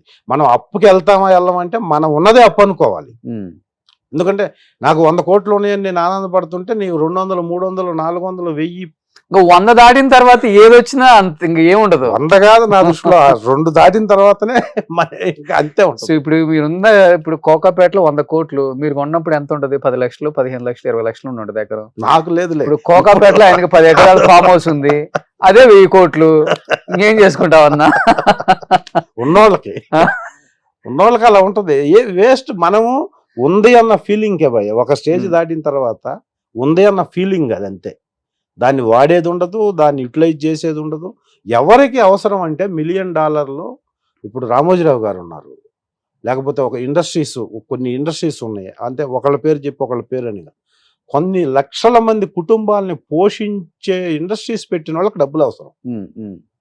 సోషల్ సర్వీస్ చేసే వాళ్ళకి, లేకపోతే కొన్ని వేల మందికి ఎంప్లాయ్మెంట్ క్రియేట్ చేసి మన దేశ జాతీయ సంపదని, లేకపోతే జీడిపిని పెంచే రేంజ్లో ఉన్న ఇండస్ట్రియలిస్టులకి డబ్బులు ఖచ్చితంగా అవసరం. దానికి ఇండియాలో బ్యాంక్స్ సపోర్ట్ చేస్తున్నాయి. అందరికీ అవసరం. ఇప్పుడు సినిమా వాళ్ళకి కూడా ఒక వ్యాపకం ఉంటుంది తప్పనిసరిగా. ఎందుకంటే ఎన్నాళ్ళు ఉంటుంది ఈ ఫీల్డ్ చెప్పలేం కదా. ఇప్పుడు బాగా పీక్ లో ఉన్నప్పుడు మంచి రెమ్యూనరేషన్ వచ్చినప్పుడు దాన్ని ఒక మంచి చోట ఇన్వెస్ట్మెంట్ చేయకపోతే పలానా రోజున పిల్లలకి, లేకపోతే ఆఫర్లు తగ్గిన రోజు, లేకపోతే మీరు అన్నారు సోషల్ సర్వీస్ అని, వీటన్నిటి డబ్బులు కావాలంటే ఎక్కడి నుంచి వస్తుంది? ఎందుకంటే ఇప్పుడు చాలా మంది సినిమాలు చూడండి, కొంతమంది కమర్షియల్ కాంప్లెక్స్లు కట్టుకుంటారు, కొంతమంది రియల్ ఎస్టేట్ లో ఇన్వెస్ట్ చేస్తారు, కొంతమంది బిజినెస్లు చేసుకుంటారు. అలా మీకేం వ్యాపకం ఎక్కువ? రియల్ ఎస్టేట్ అయినా లేకపోతే అంటే అప్పుడు పీక్ లో ఉన్నప్పుడు? ఎప్పుడు పీక్ లో ఉన్నప్పుడు లేదు. వచ్చిందని ఏం చేస్తుంటారు? అదే ఎక్కడన్నా మనకి వచ్చేది తక్కువ, వచ్చింది ఎక్కడన్నా ఇన్వెస్ట్ చేస్తే ల్యాండ్స్ మీద ఇన్వెస్ట్ చేసి వదిలేయటం అదే ల్యాండ్ మీదే. వదిలేయటం. ఇప్పుడు నాకుంది భయ, ఇప్పుడు నాకు ఒక 100 కోట్లు వచ్చినా, షడవగా ఎవరైనా తీసుకొచ్చి ఒక 100 కోట్లు వచ్చినా నేనేం చేయను. ఎందుకంటే నాకు ఇండస్ట్రీస్ లేవు. నేను కొంతమందిని కాపాడటం కోసం, కొన్ని కుటుంబాలను పోషించడం కోసం ఇండస్ట్రీస్ని రన్ చేయట్లేదు. నేను వస్తే ఏం చేస్తాను, యాక్చువల్గా డబ్బు నాకు వస్తే వేస్ట్. అది డబ్బుని ఒక చోట తీసుకెళ్ళి డంప్ చేసి వదిలేస్తాం. అలాగా దాన్ని సర్క్యులేట్ చేసి దాన్ని డబల్ చేసి, త్రిబుల్ చేసి, దానివల్ల కొంతమందికి ఉపయోగపడే పని చేసే వాళ్ళకి డబ్బులు అవసరం. కొంత నాకు బ్యాంక్ బ్యాలెన్స్ పెట్టండి, నేను సోషల్ సర్వీస్ ఎక్కువ చేస్తాను, మీరు ఎక్కువ ఉందని కూడా కొంచెం పంపండి అంతే. నేనా? సో నాకు డబ్బు వస్తే నేను అదే చేస్తాను భయ్య. డబ్బు లేదు కానీ డబ్బు వస్తే, ఇప్పుడు మీరు ఒక పేరు వినుంటారు, మీరు అలాంటి వాళ్ళని తెచ్చి ఇంటర్వ్యూ చేయండి ఫ్యూచర్లో. కొమర జాజీ అని ఒక పేరు విన్నారా మీరు? కొమర జాజీ అని ఒక అతను తన లైఫ్ మొత్తం సాక్రిఫైస్ చేసి అడవుల్లోకి వెళ్ళి, అడవుల్లో ఉన్న ప్లాస్టిక్ డబ్బాలని, ప్లాస్టిక్ బాటిల్ని మొత్తం తీసేసి వర్షాకాలంలో కొన్ని లక్షలు విత్తన బంతులని విత్తనాలని సేకరించి జిల్లా కలెక్టర్ని వాళ్ళని టైఅప్ చేసి, స్కూల్ పిల్లల్ని టైఅప్ చేసి తీసుకెళ్లి వర్షాకాలంలో కొన్ని లక్షల విత్తనాలు అడవుల్లో నల్లమల్ల ఫారెస్ట్లో చల్లుతుంటాడు. వేరే పని చేయడు అతను. ఎందుకు? ఆ వర్షాకాలంలో మొత్తం మొలుస్తాయి, వాటిని మళ్ళా వాటికి వాటరు, వాటిని సర్వైవల్ చేసి, వాటిని బతికించి, వాటిని పెద్ద చేయటం కోసం అడవిలోనే తిరుగుతుంటాడు అతను. ఓకే, సాక్రిఫైస్, లైఫ్ అంతా సాక్రిఫైస్ చేసి. ఇప్పుడు అలాంటి వాళ్ళకి నేను ఏదో చేయాలి అన్న ఆ ప్రయత్నంలో ఉన్నా. కొంతమంది ఫ్రెండ్స్, మా గ్రూపులు కొన్ని ఉన్నాయి. నాకు 30 years బ్యాక్ ఎడ్యుకేషన్ డిగ్రీ చేసిన గ్రూపుల్లో కొంత యాడ్ చేసి, అలాంటి వాళ్ళకి మనం ఏదైనా చేస్తే ఒక మనిషి 1000 మందితో సమానం. ఓకే, అలాంటి చేయాలని నాకు ఉంది. ఎక్కువ అలాంటివి చేస్తుంటారు మీరు కూడా? చేయాలని కొన్ని చేస్తుంటాం. ఇప్పుడు నాకు అతను అంటే నాకు విపరీతమైన అభిమానం. అసలు నల్లమల ఫారెస్ట్లో ఎప్పుడు తిరిగి బస్తాల్లో విత్తనాలన్నీ సేకరించి తీసుకెళ్ళిపోయి వర్షాకాలం వచ్చినప్పుడు ఎక్కడ పడతాడు చల్లేసి, చల్లిని మళ్ళా మొక్కలు అయినాయా లేదా, మొక్క మళ్ళీ బతికిందా లేదా, బ్రతికిన మొక్కను ఎలా కాపాడాలి, అది ఆయుర్వేదం వైద్యానికి ఉపయోగపడే ఎన్నో మొక్కలు సర్వనాశనం అయిపోయినాయి ఫారెస్ట్లో. మీరు ఇప్పుడు చెప్తుంటే గుర్తొస్తుంది, చాలా మంది ఆర్టిస్టులు చెప్పారు నాకు, హీరోస్, కొంతమంది విలన్స్. దిల్ రమేష్ షెట్లో ఉన్నారు అంటే చాలా ఫిలాసఫీ చెప్తారు, బాగా వినాలనిపిస్తుంది. హీరోలు అయితే అలా కూర్చోబెట్టేసుకుంటారు అని. బాగా మీకు అంటే మీకు చాలా ఫ్లెక్సిబుల్ అనుకున్నా, లేకపోతే వాళ్ళు మిమ్మల్ని ఫ్లెక్సిబుల్ గా ఉండే ఆర్టిస్ట్ అనుకున్నా, కంఫర్ట్ గా ఉండే హీరోస్ అంటే ఎవరని చెప్తారు మీకు? అందరితో వర్క్ చేశారు, ప్రభాస్, ఎన్టీఆర్, అల్లు అర్జున్, మహేష్ బాబు, వాళ్ళు వీళ్ళని లేకుండా అందరితో వర్క్ చేశారు. అందరూ కంఫర్ట్. బాలకృష్ణ గారు చాలా కంఫర్ట్ గా ఉంటారు నాతో. అంటే నేను చేసే క్యారెక్టర్లకి ఆయన నాకు ఇచ్చే రెస్పెక్ట్ కి అసలు ఎవరో కంపేర్ చేసుకోలేరు. ఈవెన్ బోయపాటి గారు కానీ డైరెక్టర్లో, అంటే ఎక్కువ మనతో మింగిల్ అయ్యి మన గురించి తెలిసిన వాళ్ళు చాలా చాలా రెస్పెక్ట్ ఇస్తారు. అది తెలియజెప్పడానికి మనం ఏం ప్రయత్నం చేయం. కానీ మీరు అన్నట్టు కొంతవరకు మనతో ఇప్పుడు నాతో కో ఆర్టిస్టులు ఉంటారు, చాలా మందికి తెలుసు. మనం కూర్చుంటే ఇలా మాట్లాడుతూ ఉంటాం. ఓకే, సెట్లో నాకు తెలిసినంత వరకు మనకి ఎక్కడ బ్యాడ్ నేమ్ లేదు ఇండస్ట్రీలో. అలా అని చెప్పేసి ఓహో అతనికి ఇచ్చేసి మనం ప్రమోట్ చేద్దామని కూడా అనుకోకపోవచ్చు ఎవరు. బట్ ఇవ్వద్దు, అతను వేస్ట్, అతనికి ఇవ్వకూడదని నాకు తెలిసి అయితే ఎవరు అనుకోరు. మన వల్ల ఏ ఉపయోగం లేదు కాబట్టి ఇస్తే ఏంట్లే అని అనుకోని లైటర్ వేలో ఉండొచ్చు. కానీ ఎవరన్నా ఇద్దాం అనుకున్నప్పుడు అతనికి వద్దు అనే మాట మాత్రం ఎక్కడ రాదు అని నేను ఫీల్ అవుతున్నా. అంటే ఇప్పుడు మీ కాంబినేషన్స్ అన్ని డూమ్ డామ్ గానే ఉంటాయి కాబట్టి, ఎక్కువ కొట్టుకునే సీన్లు, కొట్టించుకునే సీన్లు, మీరు కొట్టే సీన్లు ఉంటాయి కాబట్టి, ఇలాంటి సీన్లు ఉన్నప్పుడు మంచి మంచి మెమరబుల్ మూమెంట్స్ భలే ఉంటాయి హీరోస్ తో. నేను ఒక్కొక్క హీరో చెప్తాను, ఆ ఫైట్ సీక్వెన్స్ కావచ్చు, ఆ సినిమాకి సంబంధించిన దాంట్లో అసలు ఫన్నీగా ఇప్పుడన్నా ఎదురు పండగ నవ్వుకునే ఒక సీన్ అంటే అలా గుర్తొచ్చేస్తుంది. ఫస్ట్ మహేష్ బాబు గారు అంటే ఏమని చెప్తారు? మహేష్ బాబుతో నేను ఎక్కువ సినిమాలు చేయలేదు, ఒక్కడు చేశాను. తర్వాత ఈ మధ్య రీసెంట్ గా మహర్షి చేశాను. ఓకే, మహర్షిలో మంచి మంచి క్యారెక్టర్ చేశాను, మంచి డైలాగు. తనతో ఒక్కడంటే నేను బిగినింగ్ 2001లో అప్పుడు నువ్వు నేను ఒక్కడు దిల్ కంటే ముందు చేసిన సినిమా అది. ఓకే, అప్పుడు అంత మనకి ఇంటరాక్షన్ లేదు. మహేష్ బాబు గారు కూడా చాలా సిగ్గుపడతా ఉండేవాళ్ళు అప్పుడు. ఓకే, సో మహర్షిలో మంచి డైలాగ్స్ తనతో ఉన్నాయి. ఒక విలేజర్ క్యారెక్టర్ చేశాను నేను. ఆయన అసలు ఒకటే షాట్లో చెప్పేసి వెళ్ళిపోతాడు. ఓకే, మంచి ఆర్టిస్ట్ అని నేను చెప్పేది ఏముందిలే కానీ మంచి కాంబినేషన్, బాగా రెస్పెక్ట్ చేస్తాడు. చాలా జోక్స్ అంటే నేను ఎంత సీరియస్గా ఉన్నా కూడా జోక్ చేసేస్తాడు ఫస్ట్ నా మీద. ఓకే. జోక్ చేసేసి ఆ మొత్తం అట్మాస్ఫియర్ హోమ్లీగా చేసి తర్వాత సీన్ చేస్తారు. కాబట్టి అసలు ఏ టెన్షన్ ఉండదు. ఓకే. సో ఆయనలో మీకు బాగా నచ్చే ఒక మంచి క్వాలిటీ అంటే ఏమని చెప్తారు? సిన్సియారిటీ వచ్చేస్తాడు, షార్ట్ చేసాడంటే వెళ్ళిపోతాడు. సో సెట్ లో పెద్ద చిన్న ఆర్టిస్టులు ఏమి ఉండదు, అందరితో ఒకేలా ఉంటాడు. అంటే ఎవరితో ఇదెవరు ఒక మహేష్ బాబు కదా, అందరికీ ఇప్పుడు వాళ్ళు ఇన్ని సంవత్సరాల నుంచి స్టార్ రేంజ్ లో ఉన్న ప్రతి హీరోకి అది కామన్ క్వాలిటీ. ఎవరిని తీసుకున్నా కూడా అంత హార్డ్ వర్క్ ఉంటుంది, డెడికేషన్, సిన్సియారిటీ, అందరితో కలిసిపోయే నేచర్ ఉన్నప్పుడే ఆ సీన్లు అంత బాగా వస్తాయి, అంత పెద్ద హిట్ అవుతాయి సినిమాలు. ప్రభాస్ గారు అంటే ఏమని చెప్తారు? ప్రభాస్ చాలా సినిమాలు చేశారు. ప్రభాస్ తో నేను మిర్చి చేసే చాలా గ్రేట్ ఎక్స్పీరియన్స్. మిర్చిలో నాకు ఒక మెమరబుల్ ఎక్స్పీరియన్స్ ఏంటంటే, ఒక సీన్ లో ప్రభాస్ గురించి ఒక ఆర్టిస్టు చెప్తాడు, వచ్చాడు 6 అడుగుల హీరో ఇక మమ్మల్ని అంతా కాపాడుతాడని ఒక పెద్ద ఎమోషనల్ డైలాగ్ చెప్తాడు. అవును. ఆ డైలాగ్ కి ఆ చెప్పిన ఆర్టిస్టు 6'5" ఉంటాడు హైట్, తమిళ్. ఆయన పక్కన నేను ఇక్కడికి వచ్చాను ఆయనకి. ఓకే. హెవీ ఎమోషన్ డైలాగ్, చాలా ఎమోషన్. వచ్చాడు ఎవడొస్తాడు అనుకుంటే 6 అడుగుల మా వారసుడు వచ్చాడు, ఇక్కడి నుంచి మమ్మల్ని ఎవడేం, హెవీ డైలాగ్ చెప్తాడు తను. నేను పక్కన ఉన్నా, హెవీగా ఏం చేసినా ఆనట్లేదు, ఎందుకంటే తను చాలా హైట్. ఏం చేయాలని చెప్పేసి ఆ డైలాగ్ అన్నప్పుడు నేను లాస్ట్లో ఎండ్ ఫినిషింగ్కి వచ్చినాక అన్నాను, ఇట్లా అన్నాను. అది మానిటర్ టేక్ ఓకే అయిన తర్వాత ప్రభాస్ గారు కూర్చొని మానిటర్ చూస్తూ అందరూ మెయిన్ అసలు డైలాగ్ ఎలా వచ్చింది, ఎలా చెప్పాడని కాన్సన్ట్రేషన్, ఈవెన్ డైరెక్టర్తో సహా. ప్రభాస్ గారు చూశాడు నన్ను, చూసి నేను అక్కడ వీళ్ళంతా మానిటర్ చూస్తున్నాను, టేక్ ఎక్కడైతే జరిగింది అక్కడే ఉన్నాను నేను. ఇక్కడి నుంచి పెద్దగా దిల్ సూపర్ అని ఇక్కడి నుంచి చెయ్యాలంటే నేను పరిగెత్తుకుంటా వచ్చి చెయ్యాల కొట్టాను. ఓకే. సో ఆ రేంజ్ లో ఉన్న హీరో ఒక చిన్న బిట్టికి చూసి అంత యాంగ్జైటీగా అంత ఆనందంగా ఏ హీరో చెప్పరు జనరల్ గా. ఇప్పుడు ఇంటర్నేషనల్ స్టార్ అయిపోయారు కదా, ఎలా ఉంది అప్పటికి ఇప్పటికి ప్రభాస్ గారు అంటే సేమ్ అలానే ఉన్నారా? ఇప్పుడు కలిసి అంతే, ఏం చేంజ్. నేను కొంచెం తగ్గున్నారు. నేను అంత రేంజ్ ఏంటి అని చెప్తాడు ఆయన. అంత మంచి వ్యక్తి, గ్రౌండ్ టు ఎర్త్. ఓకే. చాలా గోల్డెన్ బిహేవియర్. ఎన్టీఆర్ గారితో నేను బృందావనం చేశాను, రవసా చేశాను. బృందావనంలో తనకి నాకే ఫైట్ ఉంటుంది. ఆ ఊరోడీడు అని ఒక అమ్మాయిని తీసుకెళ్ళిపోతే ప్రకాష్ రాజ్ ఇంట్లో మంచి ఇది ఉంటుంది. అస్సలు ఈ జూనియర్ ఎన్టీఆర్ గురించి చెప్పాలంటే రవసలో ఫైట్ ఉంటుంది. నాకు అతనికి ఫైట్ ఉండదు, నాకు హీరో గారికి ఫైట్ ఉంటుంది రవసలో. దీంట్లో డైలాగ్ తర్వాత వచ్చి నన్ను కొడితే మొత్తం ఇదైపోయి కింద పడతాను. 2 కాంబినేషన్ ఆయనకి.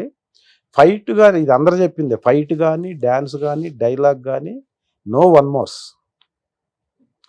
మోరు. కెమెరా దగ్గరకు వస్తున్నప్పుడు కెమెరా అవుట్ ఫోకస్ కూడా డైలాగ్ చెప్తూ అవుట్ ఫోకస్ అయింది, 1 more అని కూడా చెప్పగలిగినంత నాలెడ్జ్ ఉన్న హీరో. ఓకే. అస్సలు అలా చూస్తూ ఉంటాం ఆయన చేస్తుంటే. జూనియర్ ఎన్టీఆర్ గారు ఏది చేస్తున్నా మనం అలా ఉన్నామంటే లిటరల్గా అన్నీ మర్చిపోయి చూస్తుంటాం. అంత ఆయనకి అది గాడ్ గిఫ్ట్. జోయల్గా ఉంటారా సెట్లు అందరితో? జోయల్ అంటే కొంచెం రిజర్వ్డ్గా ఉంటాడు. తన పని వచ్చిందంటే మాత్రం ఫట్లాడిస్తాడు. అసలు ఎక్కడ ఇంత ఎనర్జీ, ఎక్కడ ఏది ప్రిపరేషన్ ఉండదు మళ్ళీ నాకు తెలిసినంత వరకు. ఓకే.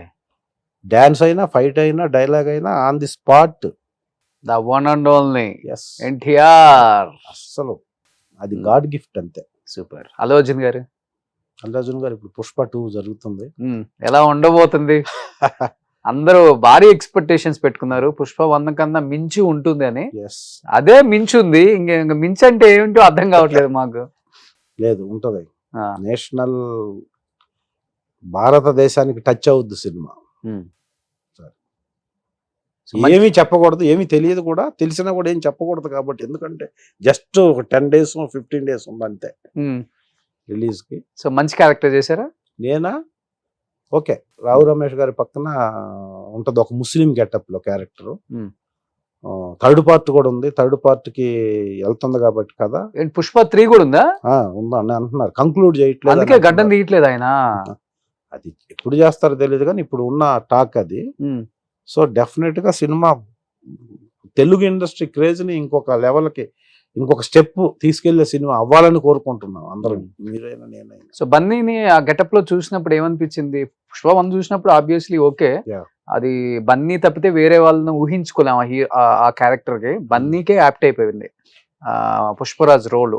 Yeah. పుష్ప 2 లో మీరు సెట్ లో చూసారు కాబట్టి, సో పుష్ప 1 యాక్టింగ్ వేరే లెవెల్, పుష్ప 2 యాక్టింగ్ అంటే అండ్ సీన్స్ కావచ్చు, అసలు మైన్యూట్ థింగ్స్ కూడా, మైన్యూట్ గా చిన్న చిన్న వీటిని కూడా చాలా పట్టుకొని చాలా డైలాగ్ చెప్పే దాంట్లో అంత కేరింగ్ నేను ఏ సినిమాకి చూడలే. Hmm.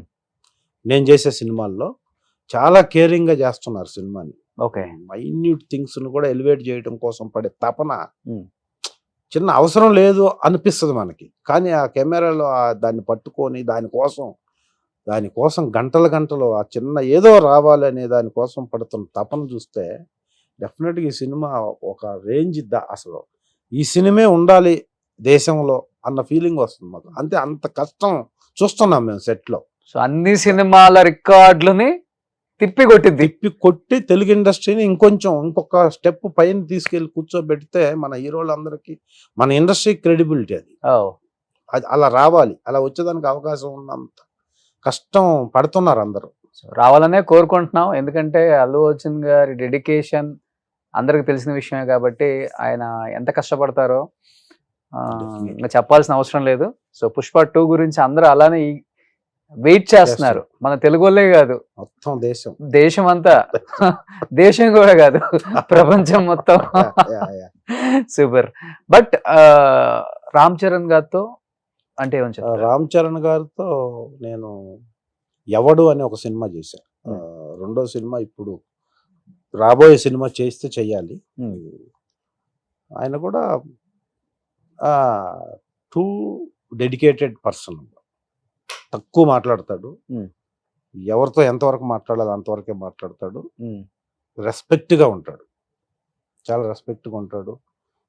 ఆయన చూసి ఎవరైనా లేస్తే ఒప్పుకోడు. చాలా అంటే మనకి ఇప్పుడు పవన్ కళ్యాణ్ గారి లాగా ఎదుట ఉన్న వ్యక్తి కూడా నాలాంటి మనిషే కదా అన్న ఫీలింగ్ ఎప్పుడూ ఉంటుంది పవన్ కళ్యాణ్ గారికి ఎక్కువ ఉంటుంది. అంటే మన మీద చెయ్యి వేయాలి లేకపోతే కాలు వేయాలి, ఫైట్లో కాలుతో కొట్టాలి అంటే దానికి ముందు ఒక 3-4 సార్లు అన్నా సారీ నువ్వు నేను ఇలా చేస్తాను, నువ్వు అలా పడతావు, చేయగలవా, చాలా అంటే ఎదుటి మనిషి చేసేదాని వల్ల వచ్చే డిఫెక్ట్లు కూడా ముందే ఎక్స్పెక్ట్ చేసి నువ్వు ఇలా పడితే ఎలా ఉంటుంది, నువ్వు చేయగలవు కదా, లేకపోతే చెప్పేసేయండి ఫైట్ మాస్టర్కి నేను ఇలా ఈ కాల్ టచ్ అవుద్ది, సారీ ఏమనుకోవద్దు అని చెయ్యక ముందు 1-2 సార్లు, చేసిన తర్వాత 1-2 సార్లు చెప్తాడు. గ్రేట్ కదా. సో అది అప్పటికే నేను ఎప్పుడు పవన్ కళ్యాణ్ గారితో ఫస్ట్ ఖుషి చేశాను, అది 2001లో. తర్వాత కాటమరాయుడు చేశాను, గబ్బర్ సింగ్ 2 చేశాను. ఇప్పటికీ అదే బిహేవియర్. ఓకే, ఆ బిహేవియర్ ఉండబట్టే ఈరోజు డిప్యూటీ చీఫ్ మినిస్టర్ అయ్యారు. నెక్స్ట్ చీఫ్ మినిస్టర్ అయ్యే ఛాన్సెస్ కూడా ఉన్నాయి అని చెప్పేసి వింటూనే ఉన్నాం మనం. గ్రేట్. బట్ మీరు అన్నట్లుగానే ఈ విలన్ తో ఎప్పుడు కాంబినేషన్స్ ఉన్నప్పుడు హీరోకి కొట్టుకునేటప్పుడు కావచ్చు, లేకపోతే కింద పడే సీన్స్ కావచ్చు, లేకపోతే తెలియకుండా దెబ్బలు తగిలే కావచ్చు, ఎక్స్క్యూజ్ అడుగుతారు హీరోస్ కూడా. అయ్యో తెలియక ఏమన్నా ఎక్కువ తగిలిందా, సారీ అని చెప్పటం. ఇలా ఎక్కువ ఏ హీరోస్ దీని గురించి ఎక్కువ ఇబ్బంది పడేవాళ్ళు? కాల్తో తన్నే సీన్స్ ఉంటాయి, కొన్ని మనం న్యాచురల్ గా చేయాలి, తప్పదు. ఎక్కువ ఏ సినిమాలప్పుడు ఏ హీరోలతో ఎక్కువ ఇబ్బందులు పడేవాళ్ళు మీరు? ద్రోణ అనే ఒక సినిమాలో నితిన్ గారికి నాకు ఫైట్ ఉంటుంది. Okay, Drona cinema. దాంట్లో బ్యాక్ నుంచి వచ్చి నేను షోల్డర్ మీద ట్యూబ్ లైట్స్ తో కొట్టాలి. ఓకే, షోల్డర్ మీద ట్యూబ్ లైట్ తో కొట్టాలి బ్యాక్ నుంచి వచ్చి. అది లాస్ట్ మినిట్ లో టెన్షన్ గా ఫైట్ మాస్టర్ ఏం చేసింటే దాంట్లో ట్యూబ్ లైట్ కి గ్యాస్ ఉంటుంది, గ్యాస్ ని రిమూవ్ చేసి ట్యూబ్ లైట్ ఇస్తారు మనకి. ఆ టైం అయిపోతుంది, లాస్ట్ 5:30 అయిపోయింది, లైట్ పోతుంది, కానీ అని చెప్పేసి గ్యాస్ తీయకుండానే ఇచ్చారు నాకు ట్యూబ్ లైట్. ఓకే, నేను ఇక ఆ టైంలో అందరూ చెయ్యలు ఏం కాదన్నప్పుడు కొట్టాను. కొడితే ఒక పీస్ వెళ్ళిపోయి ఇక్కడి నుంచి ఇలా క్రాస్ చేసి వెళ్ళిపోయింది నితిన్ గారికి. లోపలికి ఇలా వెళ్ళిపోతే ఫ్యాక్షన్ ఆఫ్ సెకండ్స్ ఇట్లా వంగితే అలా బ్లడ్ గారిపోయింది, మొత్తం కోసేసింది ఇక్కడ. కట్ చేస్తే అసలు నాకు చేతిలో ఇంజూరీస్ అయింది కొంచెం అటు ఇటు ముక్కలు. ఏం అర్థం కాలేదు ఇంకా. అలా వంగితే అలా కారిపోతుంది. ఇమీడియట్గా హాస్పిటల్కి షిఫ్ట్ చేశారు. హాస్పిటల్ అది ఎంతవరకు తెగిందని చెప్పి. ద్రోణ సినిమా దగ్గర 15-20 days బ్రేక్ షెడ్యూల్. ఆ ఒక్క సీన్ వల్ల. అపోలో హాస్పిటల్కి నితిన్ గారికి షూటింగ్లో యాక్సిడెంట్, అపోలో హాస్పిటల్కి తరలింపని మేము రామోజీ ఫిల్మ్ సిటీ గేట్ బయటికి రాకముందే స్క్రోలింగ్ ఓకే టీవీలో. బట్ వాళ్ళ ఫాదర్ కానీ, సుధాకర్ రెడ్డి గారు కానీ, నితిన్ గారు కానీ, ఆ సినిమా ద్రోణ డైరెక్టర్ కానీ, ప్రొడ్యూసర్ కానీ ఎందుకు ఇలా అయిందని ఒక్క మాట నన్ను అనలా. ఎందుకంటే ఫైట్ మాస్టర్ అన్నారు. గ్యాస్ తీయకుండా ఇస్తే ఎవరు తప్పదు, ఎవరికి తెలియదు ఎటు నుంచి వెళ్తుందో. కాబట్టి నేను తర్వాత సుధాకర్ రెడ్డి గారి సినిమా నేను మొన్న మాచర్ల నియోజకవర్గం చేశాను, వాళ్ళ సొంత బ్యానర్. గుర్తొచ్చుంటది tube light. అప్పుడే నేను వెళ్ళి సారీ ఇలా నువ్వేం చేస్తావు, అది బై మిస్టేక్ జరిగింది, ఎవరు ఏం చేయలేరు దానికి. ఓకే, తర్వాత చేయండి మళ్ళా సినిమా షూటింగ్కి వచ్చి చెప్పాను. మొన్న మాచర్ల నియోజకవర్గం కూడా ఆయనకి గుర్తు చేస్తే ఆ మార్క్ ఇంకా ఉంది. అవును, అదే గుర్తుంది నాకు కూడా. బట్ మీరు వచ్చిన కొత్తల్లో ఉదయ్ కిరణ్ గారు, మీరు మంచి ఫ్రెండ్స్. ఉదయ్ కిరణ్ గారు వల్ల చాలా ఆఫర్స్ దిల్ రమేష్ కూడా వచ్చాయని ఒక టాక్. ఎలా ఉండేది మీ ఇద్దరి మధ్య ఆ బాండింగ్ కానీ, ఆ ఫ్రెండ్షిప్, అన్నదమ్ములు అనే ఒక బంధం కావచ్చు? ఏం చెప్తారు ఆయన గురించి? అసలు ఉదయ్ కిరణ్ గారికి నాకు చాలా అటాచ్మెంట్ ఉండేది. అంటే అన్న అంటుండేవాడు. ఎందుకంటే ఆయనది నేను బిగినింగ్ లో 26వ సినిమా నాది నువ్వు నేను, ఓకే, తేజ గారి డైరెక్షన్ లో. తనది 2వ సినిమా. ఓకే, మేమంతా కింద కూర్చొని తినేవాళ్ళం. ఎక్కడ ఇప్పుడు జేఆర్సీ కన్వెన్షన్ ఉందా, జేఆర్సీ కన్వెన్షన్ ఉన్నదే మా బర్రెల ఇల్లు. నువ్వు నెల బర్రెలో ఇప్పుడు తెలంగాణ శకుంతల, మన తనికెళ్ళ భరణి గారు, మా ఇల్లు ఉంటది, బర్రెలతోనే ఉంటాం మేము, మొత్తం పాలు అమ్ముకునే క్యారెక్టర్. అవును, ఆ జేఆర్సీకి ఎదురుగా ఉన్న, జేఆర్సీ ఫంక్షన్ హాల్కి ఎదురుగా ఉన్న పెట్రోల్ బంకే ఆ ఇల్లు. అప్పుడు అక్కడే ఉండేది అది మొత్తం. అప్పుడు రోడ్డు కూడా లేదు అక్కడ. సో ఇప్పుడు అక్కడ కూర్చొని మేము కింద, అనిత కూడా, ఈవెన్ హీరోయిన్ కూడా అంతా కింద కూర్చొని, కుర్చీలు కూడా ఉండేది కాదు. ఒకవేళ కుర్చీలు తేవటం లేట్ అయితే మేము కింద కూర్చొని తిని అక్కడ. మన సునీల్ గారు అప్పుడే ఆ కామెడీ బ్యాచ్లో సునీల్ గారు లీడు. దాదాపు 30-35 రోజులు పనిచేసాం. సేమ్ నువ్వు నేను హిందీలో కూడా మేమే చేసాం. తుషార్ కపూర్ హీరోగా ఏ దిల్ అని చేశారు తేజ గారు. అవునవును, సేమ్ బ్యానర్ లో. సో ఇది అయిపోగానే అది స్టార్ట్ అయింది, మళ్ళీ దానికి 30 రోజులు పనిచేసాం.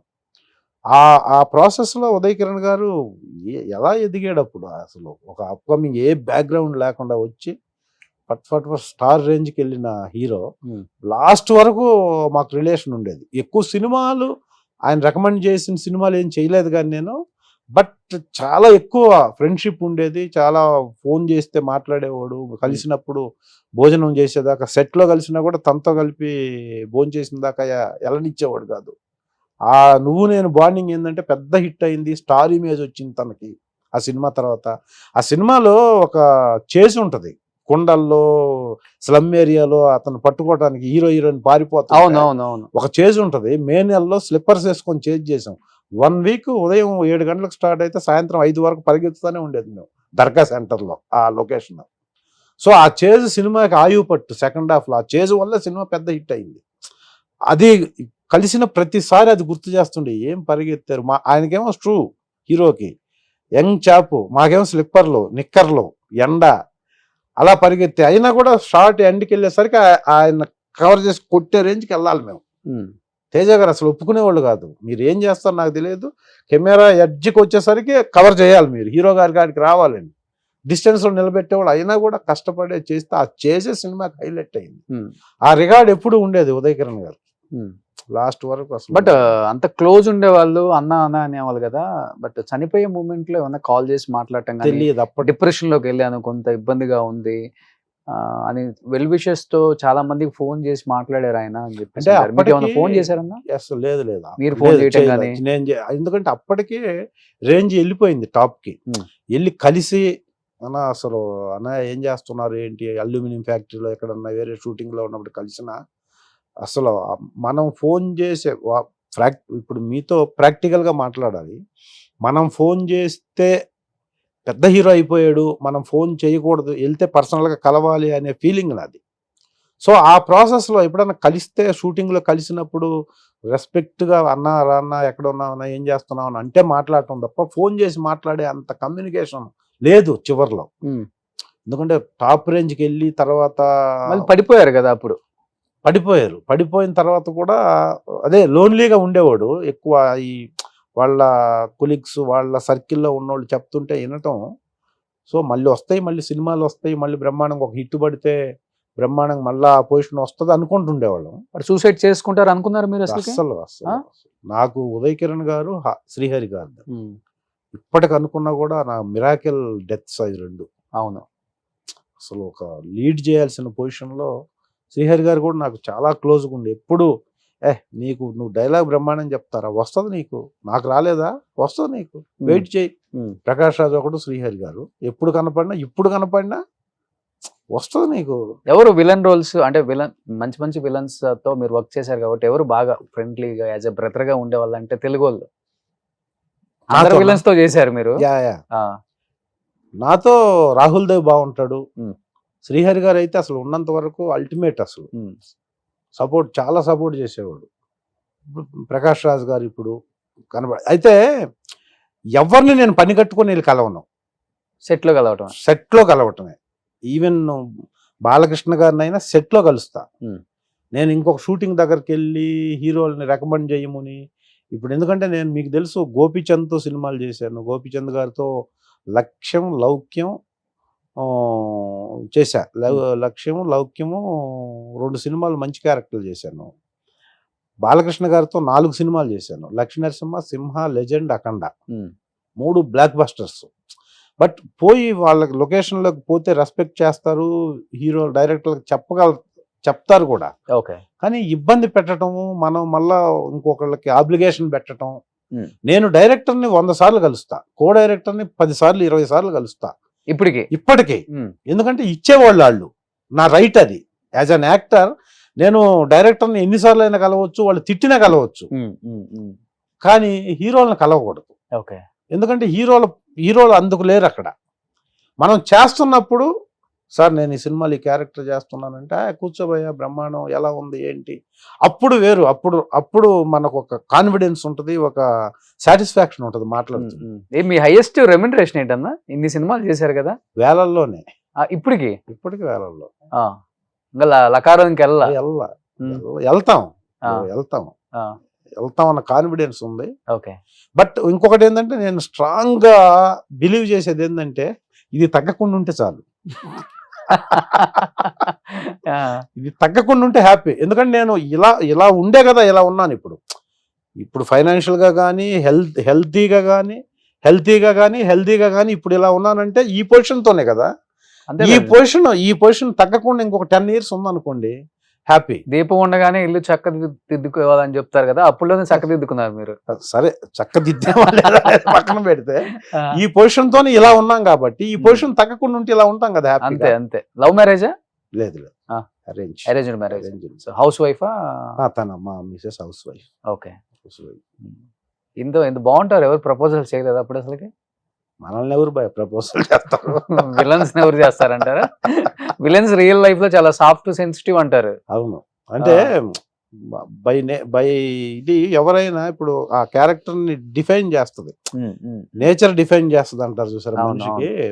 ఎవరు మనం బాగా లావుగా ఉన్నోళ్ళు బాగా తింటారు అనుకుంటారు, తినరు యాక్చువల్ గా. అలాగే బాగా విలనీగా ఉన్నోళ్ళు బిహేవియర్ డైరెక్ట్ గా అలాగే ఉన్నారు. బయట కూడా జనాలు ఎక్కడికన్నా వెళ్ళి కూర్చుంటే ఫొటోస్ కి అడగటానికి భయపడుతుంటారు. ఏంటంటే సార్ మీరు విలన్ కదా అంటారు చాలా అమాయకంగా. సో అలా ఆ నేచర్ అంతా అలా అక్కడ చేస్తున్నాం కాబట్టి అక్కడ అలా ఉండకూడదు అనుకొని ఇలా ఉంటారు జనరల్ గా. అందుకని దానివల్ల క్యారెక్టర్ మారిపోద్ది అంటారు. క్యారెక్టర్ మారుద్ది అనుకున్నా సైకలాజికల్. ఓకే.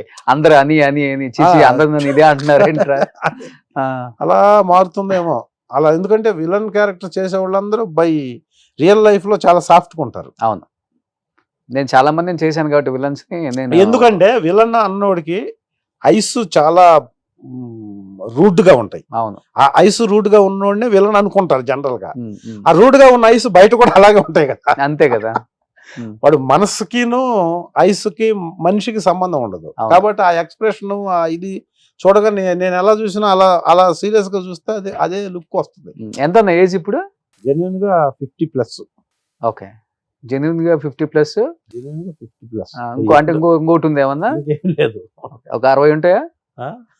ఇంకా కిందకి రావాలి 58. 55. బాగానే మెయింటైన్ చేస్తున్నారు కదా అంటే ఇప్పుడు రోల్. రేపు పొద్దున్న రోషన్ డైరెక్టర్ అయ్యాడు అనుకో, ఎవరన్నా దిల్ రమేష్ అని పేరు చెప్తా బానే ఉంటాడు, ఆడికి ఇవ్వచ్చు ఏదన్నా ఇంకా క్యారెక్టర్ కర్ర ఏం పట్టుకోలేదు. అందులో ఇప్పుడు అసలు 1 year డైరెక్టర్ బ్యాక్ అయిపోతే ఇంకా బ్యాక్ అయిపోతున్నారు. ఇప్పుడంతా యంగ్ జనరేషన్ అసలు అవును. డైరెక్టర్స్ చాలా ఎక్కువ మంది ఉన్నారు తెలుగు ఇండస్ట్రీలో, సక్సెస్ఫుల్ డైరెక్టర్స్. వాళ్ళందరి దగ్గరికి మేము రీచ్ అవుతున్నామంటే అఫ్ కోర్స్ ఏదన్నా ఇస్తే చేయగలడు అన్న ఫీలింగ్ వాళ్ళకి. ఫిట్నెస్ డెఫినెట్ గా మెయింటైన్ చేయాలి. ఎన్ని అవర్స్ చేస్తారు జిమ్ డైలీ? నేను జిమ్ 1-2 hours ఇంట్లోనే, జిమ్ ఏ ఉండదు, ఇండియన్ ఎక్సర్సైజ్, ఫ్లోర్ ఎక్సర్సైజ్ చేస్తాను. ఫుడ్ మెయింటెనెన్స్ ఎవరైనా జనరల్ గా నువ్వైనా నేనే అసలు ఇప్పుడున్న ఎన్విరాన్మెంటల్లో ఫిజికల్ ఎక్సర్సైజ్ లేకుండా ఏ మనిషి 50 సంవత్సరాల తర్వాత హెల్దీగా లైఫ్ లీడ్ చేసే పరిస్థితుల్లో లేరు. అవును. కారణం ఏంటంటే ఇప్పుడు చెప్తాను మీకు సంబంధం, మీరు అడగకుండా ఒకటి, మనకి బై నేచరు ఒక 5 ఉన్నాయి. ఈ 5 మనం కాపాడుకోవాలి అనుకుంటే వాటిల్లో ముఖ్యమైనది గాలి. మనకు ఫ్రీగా వచ్చే గాలి చెట్ల నుంచి వస్తుంది, అందరికీ తెలుసు. అవును. ఒక్కరోజు 24 గంటల్లో ఒక మనిషి పీల్చే గాలి 3 సిలిండర్లకు సంబంధం. 3 సిలిండర్లు అంటే 3 ఆక్సిజన్ సిలిండర్లకు సమానం. ఒక్క సిలిండర్ ఈరోజు మనం మార్కెట్లో వెళ్ళుకుంటే 700, అంటే రోజుకు 2100 పెట్టి మనం పీల్చే గాలి కొనాలి, అది కానీ కమర్షియల్ అయితే. సో సంవత్సరానికి 7,66,000 అవుద్ది గాలి. భారతదేశంలో ఇప్పుడు ఆయు ప్రమాణం సైంటిఫిక్ దీని ప్రకారం 65 సంవత్సరాలు అనుకుంటే, అవును, ఒక మనిషి నార్మల్ గా బ్రతకడానికి 5 కోట్లు పెట్టి ఈ గాలి కొనాలి మనం. ఇందాక నేను చెప్పిన కొమర జాజి అనే వ్యక్తి చేస్తున్నది ఆ ప్యూర్ గాలి, ఆ ప్యూర్ గా ఉండే ఎయిర్ లేక ఢిల్లీలో చాలా కష్టపడుతున్నారు. పొల్యూషన్. హైదరాబాద్ లో కూడా మనం ఒక షార్ప్గా ఆఫీస్ టైమింగ్స్ లో మనం ఇప్పుడు నేను ఇక్కడికి మా ఇంటి దగ్గర నుంచి ఇక్కడికి రావడానికి 9 కిలోమీటర్ల డిస్టెన్స్, 1:15 పట్టింది. ఈ 1:15 బైక్ మీద వచ్చే వాళ్ళ పరిస్థితి అయితే. టైం బాగుంది, మీరు తొందరగా వచ్చారే. అంత టైం బైక్ మీద, కార్లో వచ్చేవాళ్ళు కొంత కంఫర్ట్ కొంతవరకు, బైక్ మీద వెళ్తుంటే ఎంత కార్బన్ డైఆక్సైడ్ వెళ్ళిపోద్ది లోపలికి. అందువల్లే ఈ మొత్తం వోకల్ కార్డ్స్, లంగ్స్ అంతా పోయి శ్వాసకోశ సంబంధ వ్యాధులు. అవును. సో మనం దీన్ని బట్టి ఏం చేయాలంటే, ఒక కొమరజాజి అనే వ్యక్తిలాగా మనం కూడా వీలైనప్పుడు కనీసం మొక్కల్ని పెంచకపోయినా పర్లేదు కానీ మొక్కల్ని నరకకూడదు. చెట్లను నరకటం అనేది కొంతవరకు వాకింగ్ కూడా మంచిగా చెట్లు ఉన్న ప్లేస్ లో చేస్తే చాలా మంచిది. Yes, super. ఎనీహౌ 2024లో ఏం ప్రాజెక్ట్స్ రాబోతున్నాయి, ఏం చేయబోతున్నారు కొత్తవి? ఇంకా దేవకీ నందన వాసుదేవ, మన గల్లా అశోక్ గారు మాకు జంజాల అర్జున్ అని సోదర సమానుడు. ఫస్ట్ పుష్ప చెప్తారు అనుకున్నాను, మీరేంటి ఇది ముందు వస్తుంది కదా అది. దాని తర్వాత పుష్ప అంటే గొప్ప క్యారెక్టర్ కాకపోయినా ఒక గొప్ప సినిమాలో ఒక మంచి అవకాశం ఉంది. దాదాపు 2 సంవత్సరాల ప్రాజెక్ట్ లో మేము దాంట్లో భాగస్వాములుగా ఉన్నాం. పార్ట్ ఆఫ్ దిస్ ఫిలిం అంటే ఎంత హ్యాపీనెస్ ఇస్తుంది. I'm part of this film. Pushpa 2 ఒకటి ఉంది. దానికంటే దాని తర్వాత శ్రీ విష్ణు గారిది ఒకటి జరుగుతుంది, గీతా ఆర్ట్స్. సాయి ధర్మ తేజ్ ఒక ప్రెస్టీజియస్ ప్రాజెక్టు, దాదాపు more than 100 crores ప్రాజెక్టు ఒకటి జరుగుతుంది ఇప్పుడు. తర్వాత వీటన్నిటికంటే ముఖ్యంగా సూపర్ క్యారెక్టర్ ఒకటి కిరాత్ అర్జున అని ఒక సినిమా జరుగుతుంది, కిరాత్ అర్జున్య. ఆ సినిమా కేజీఎఫ్ కి సలార్ కి అసోసియేట్ గా పనిచేసి ఇప్పుడు డైరెక్షన్ చేస్తున్నాడు. ఒక యంగ్ గై. ఆ సినిమాలో ఒక మెయిన్ ఒక విలేజ్ ని కాపాడే ఒక టెరిఫిక్ క్యారెక్టర్ చేస్తున్నా. అవి కాకుండా ఇప్పుడు ఇంకా రాబోయేది మా ఏదైనా సంవత్సరంలో ఒక డజన్ మూవీస్ చేతిలో ఉంటాయి, చెయ్యాలి, బతకాలి కదా. ఏ పని లేకుండా ఇదే పనిగా పెట్టుకొని ఇక్కడ హెల్దీగా బ్రతుకుతున్నామంటే చాలా మంది డైరెక్షన్ డిపార్ట్మెంట్ లోను డైరెక్టర్స్ గా ఉండి ఇప్పటికీ నన్ను ఎంకరేజ్ చేస్తున్నారు కాబట్టి నేను ఇంకా లైవ్ లో చాలా క్యారెక్టర్స్ చేయగలుగుతున్నాను. సూపర్. ఎనీహౌ మంచి మంచి క్యారెక్టర్స్ చేస్తూ ఇలానే దిల్ రమేష్ అన్న ఇంత ఫిట్ గా హ్యాపీగా ఉండాలని మనస్ఫూర్తిగా కోరుకుంటున్నాను. And first of all Pushpa 2 release అవబోతుంది కాబట్టి, సో ప్రపంచవ్యాప్తంగా ఎంతో మంది వెయిట్ చేస్తున్న ఒక సినిమా ఏదైనా ఉందంటే అది పుష్పరాజ్ గురించి. సో ఆ సినిమాలో కూడా మంచి క్యారెక్టర్ చేశారు కాబట్టి. అండ్ 2024-25 మంచి సినిమాలు చేయాలి, మంచి పేరు రావాలి. తొందరలో మిమ్మల్ని సింగిల్ విలన్ గా ఒక సినిమా చూడాలని మనస్ఫూర్తిగా కోరుకుంటున్నాం. థ్యాంక్ యూ భయ్యా. సింగిల్ విలన్ గా రాకపోయినా ఒక తెలుగు ఇండస్ట్రీలో నా పర్సనల్ ఒపీనియన్ అంటే ఇక విలన్ గా ఒకవేళ ఎవరైనా ఇచ్చినా కూడా ఎక్కువ కాలం దాంట్లో సస్టైనబిలిటీ ఉండదు. అవును, ఒక మంచి క్యారెక్టర్ ఆర్టిస్ట్ గా టర్న్ అయ్యి యాత్ర తర్వాత ఇప్పుడు నేను అలా ఎమోషన్ ఉన్న క్యారెక్టర్స్ చాలా చేస్తున్నాను. ఓకే. లాస్ట్ అండ్ ఫైనల్ ఒక మంచి డైలాగ్ చెప్పొచ్చు కదా. చెప్పాలి. రోషన్ ఇంటర్వ్యూకి వెళ్తున్నానంటే చాలా మంది పెద్ద వ్యూవర్షిప్ ఉంది, అసలు దాంట్లో నీకు వచ్చే ఇది వేరేగా ఉంటుందని చెప్పారు. ఓకే. ఎందుకంటే నేను చాలా చూశాను. ఎందుకు తెలుగులో వీళ్ళని మనం ఇంకా చూడలేము, వీళ్ళకి మనకు కనపడరు, అసలు యాక్చువల్గా ఇన్ఫ్యాక్ట్ ఉన్నారో లేదో కూడా తెలియని ఎంతో మందిని, మాకు ఇంక్లూడింగ్ మీ, నేను కూడా చూస్తున్నాను మీ ఇంటర్వ్యూ ద్వారా. అంటే వీళ్ళు ఈ లేడీ ఆర్టిస్ట్ ఎప్పుడో చూసాం మనం చిన్నప్పుడు, మంచి క్యారెక్టర్లో చూసాం అనుకున్న వాళ్ళందరినీ వాళ్ళని తెచ్చి చూపెట్టకపోతే అసలు ఉన్నారో లేదో కూడా తెలియని పరిస్థితిలో ఉన్న ఆర్టిస్టులని ఎవరైనా, ఇప్పుడు ఫైనాన్షియల్ గా చాలా బాగుండొచ్చు, అద్భుతమైన కోట్ల రూపాయలు ఉండి బ్రహ్మాండంగా హెల్తీగా లైఫ్, బట్ వాళ్ళు ఎక్కడున్నారో తెలియదు. వాళ్ళని చూపిస్తే ఒక ఫీల్. సినిమా అభిమానులకి, తెలుగు సినిమాని అప్పటి నుంచి ఇప్పటి వరకు ప్రేమించిన నాటి జనరేషన్, ఇప్పుడు 80-70 ఏళ్ళ వాళ్ళకి, వాళ్ళప్పుడు వాళ్ళు గ్లామర్ క్వీన్సో లేకపోతే వాళ్ళందరూ అప్పుడు అలా ఉన్నారా, ఇంకా ఉన్నారు వీళ్ళ, ఆ ముఖంలో వచ్చే వాళ్ళని చూడగానే వచ్చే ఫీల్ కోట్లతో సమానం. అలాంటి ఫీల్ మీ ఇంటర్వ్యూల ద్వారా చాలా మంది నేనే చూశాను. Thank you so much. So అప్పుడు ఆ ఇంటర్వ్యూస్ కి ఆ వ్యూవర్షిప్ నాలాంటి వాళ్ళకి కూడా వస్తుంది.